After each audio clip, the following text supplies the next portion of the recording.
ओम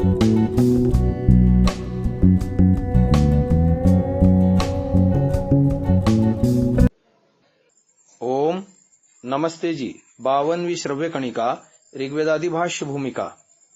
लेखक महर्षि दयानंद जी सरस्वती। स्वामी विद्यानंद जी ने भूमिका भास्कर नाम से इस पर विस्तृत व्याख्या भी लिखी है।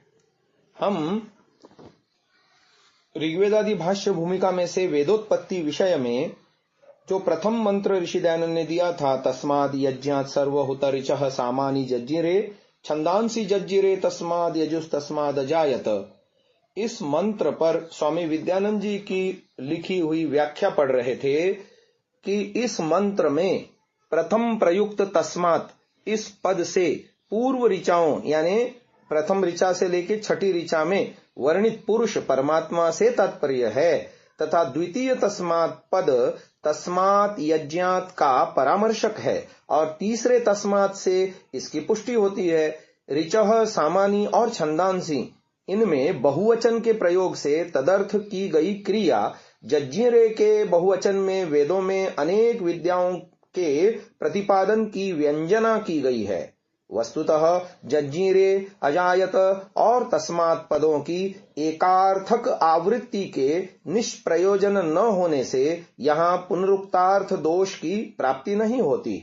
जैसे एक अध्यापक भिन्न भिन्न सरल और स्पष्ट वाक्यों से शब्दांतरों में कहकर विद्यार्थी को समझाने का प्रयत्न करता है, उसी प्रकार परमात्मा ने भी एक ही बात को शब्दांतर से कहकर समझाया है। उस परमात्मा से ऋग्वेद ही नहीं यजुर्वेद भी उसी से उत्पन्न हुआ। यही दो नहीं, सामवेद और अथर्ववेद भी उसी से उत्पन्न हुए।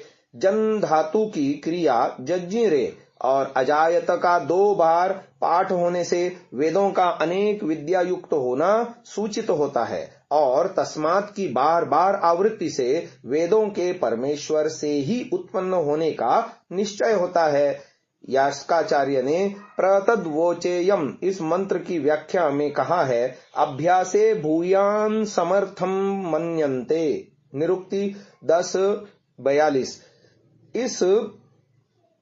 इसकी टीका में दुर्गाचार्य लिखते हैं, शब्दाभ्यासेर्थ भूयस्त्वमिति, अर्थात शब्द की पुनरावृत्ति से अर्थ का आधिक्य प्रकट होता है। अतः लोक व्यवहार के समान वेद में भी शब्दों का आवर्तन न्याय है। यहाँ पर पाठ टिप्पणी दी है, एकार्थक शब्दों के अथवा एक ही शब्द के अभ्यास यानी पुनः प्रयोग से विशेष अर्थ द्योतित होता है, ऐसा निरुक्तकार का कथन है। इसी नियम से यहाँ वेदों की अनेक विद्याओं का द्योतन होता है। इसी प्रकार शब्दाभ्यास से यत्रान्यो विशेषो नास्ति तत्रैवं विशेषमाचार्या मंत्रार्थ तत्वविदो मन्यन्ते यदुतार्थ भूयस्त्वमिति न ही अकस्मात् एष एव शब्दः पुनरभ्यस्यते।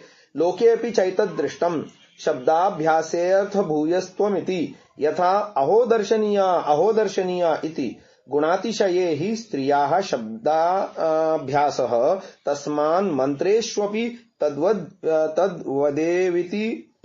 तद्वदेविति न्याय्यम्। आगे बात आती है, इदम विष्णु विचक्र में इत्यादि मंत्र निरुक्त 12-19 तथा शतपथ 3-5-3-13 में व्याख्यात है। परमेश्वर इस जगत को रचकर उसमें विभू से क्रांत अर्थात व्याप्त है। पृथ्वी, अंतरिक्ष तथा द्यौ, इन तीनों लोकों में वह अपने पद अर्थात स्वरूप को संस्थापित करता है और परमाणु तक में उसका स्वरूप अनुमेय है। यजुर्भाष्य में इस मंत्र के भावार्थ में ऋषि दयानंद ने लिखा है, परमेश्वर ने जिस प्रकार प्रथम प्रकाश वाले सूर्य आदि, दूसरा प्रकाश रहित पृथ्वी आदि और तीसरा परमाणु आदि अदृश्य जगत है, उस सबका कारण से रचकर अंतरिक्ष में स्थापन किया है। उनमें से औषधि आदि पृथ्वी में, प्रकाश आदि सूर्यलोक में और परमाणु आदि आकाश और इस सब जगत को प्राणों के शिर में स्थापित किया है। अमर कोश में अंतरिक्षवाची नामों में विष्णु पद भी पठित है। उस विष्णु ने पृथ्व्यादि प्रकाश रहित, सूर्यादि प्रकाश सहित और परमाणु आदि सूक्ष्म रूप 3 प्रकार का अपना पदन्यास रूप कार्य विधान किया है। निराकार परमात्मा में ही यह त्रेधा पद विधान संभव है। ऐतरेयालोचन में सामश्रमी जी का कथन है, एक ही विष्णु पृथ्वी पर पाचक, दाहक, विद्रावक, उदराग्नि, दावाग्नि, वाड़वाग्नि तथा गार्हपत्य, आहवनीय और दक्षिणा इत्यादि बहुविध अग्नि रूप से अवस्थित है। अंतरिक्ष में वही विष्णु विद्युत रूप से और द्युलोक में सूर्य रूप से विराजमान है। इसका पार्थिव रूप और सूर्य संबंधी रूप सबको सदा प्रत्यक्ष रहता है। माध्यमिक विद्युत रूप स्थिर रूप से सदा दृश्य नहीं होता, इसलिए कहा है यह माध्यमिक स्वपन रूप अनित्य दर्शन है। वैश्वानर शब्द की व्याख्या में ही अग्नि, विद्युत, आदित्य क्रम से पृथ्वी, अंतरिक्ष और द्यू स्थानत्व एवं एकात्मत्व का उपादन किया गया है। इस प्रकार वही प्रत्यक्ष सूर्य त्रिलोक में व्याप्त प्रकाश स्वरूप विष्णु है। माध्यमिक का स्वरूप दर्शन नहीं होता है। यह शाकपूर्णी के मत में विष्णु विज्ञान है। इस मंत्र यानी यजुर्वेद 5:15 के आधार पर परमेश्वर के वामनावतार की कल्पना नहीं की जा सकती। सामश्रमी जी के मत में जिसकी अपनी स्वयं की बुद्धि नहीं है, इस बात के उदाहरणभूत सायणाचार्य ने इदम विष्णुर्विचक्र में मंत्र का झूठा ऐतिहासिक व्याख्यान किया है। सामश्रमी जी आगे लिखते हैं, अरे पौराणिक युग की महिमा, अरे यज्ञ परक व्याख्या मात्र अध्ययन और अध्यापन का महात्म्य, अरे बाल बुद्धि लोगों की कल्पित कहानियों का प्रेम और उनका अनुमान, जो यहाँ सब ब्राह्मण और निरुक्त आदि का पूर्ण अध्ययन और अध्यापन करने वाले वेदों के भाष्यकार सायणाचार्य ने इदम त्रेधा विष्णुर्विचक्रमे मंत्र की व्याख्या में विष्णु को त्रिविक्रमावतारधारी कह डाला। अथवा यह सुना जाता है कि ऋचो अक्षरे परमे व्योमन, सर्व व्यापक सर्वशक्तिमान परमेश्वर अवतार धारण करता है, ऐसी कथाओं में विश्वास करते हैं। बाइबिल के वर्णित अत्यंत थकित ईश्वर के लिए रविवार विश्राम का दिन होता है, ऐसी कथाओं में मूर्ख लोग विश्वास करते हैं।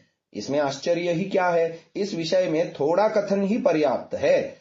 अवतारवाद पर विश्वास करने वालों को सामश्रमी जी ने यहाँ देवानाम प्रिय अर्थात मूर्ख कहा है। इसीलिए इदम विष्णुर्विचक्रमे इत्यादि मंत्र में विष्णु पद से सर्वव्यापक परमेश्वर अथवा प्रकरण अनुकूल सूर्य अभिप्रेत है, मानव शरीरधारी देवता नहीं।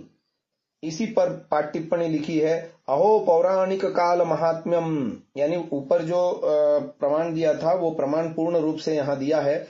अहो पौराणिक काल महात्म्यम, अहो यज्ञ परक व्याख्यान मात्राध्ययनाध्यापन महात्म्यम, अहो बालानां कल्पिता व्याख्यान प्रियतानुगत्यम, यदत्र सर्व ब्राह्मण निरुक्तादिक आलोचयतापि सर्व वेद भाष्यकारेण सायणाचार्येण व्याख्यातोऽयं मंत्रः विष्णुर्त्रिविक्रमावतारधारी इत्यादिनेति अथवा श्रूयत एवैतत् ऋचोक्षरे परमे व्योमन किम च ये वै सर्वशक्ति मतोऽपि ईश्वरस्य परित्राणाय साधूनां गीता 4:8 इति युगे युगे अवतरणं भवत्येवेत्यवतार कथायां विश्वसन्ति विश्वसेयुश्च बाइबल कथितातिश्रान्तेश्वर विश्रम वार कथायामपि तादृशानां हि देवप्रियाणामेतादृशेऽर्थे कास्ति चित्रते त्यलं प्रासक्ति कान अल्प भाषणेनेति। पृष्ठ संख्या 198। तो ये यहाँ पर प्रथम मंत्र की व्याख्या स्वामी विद्यानंद जी की पूर्ण होती है। अब अगला मंत्र है, केवल मंत्र हम यहाँ पढ़ रहे हैं, जिसका भाष्य हम अगले श्रव्यकणिका में पढ़ेंगे। ओम यस्माद् ऋचो अपातक्षन् यजुर्यस्मादपाकषन् सामानि यस्य लोमान्यथर्वाङ्गिरसो मुखं स्कम्भं तं ब्रूहि कतमः स्विदेव सः। अथर्ववेद कांड 10 प्रपाठक 23 अनुवाक 4 मंत्र संख्या 20। दूसरी तरह से संख्या भी लिखी जाती है कि अथर्ववेद 10:7-20। तो इसकी व्याख्या हम आपको कल के श्रव्य कणिका में सुनाएंगे। आज के लिए इतना ही।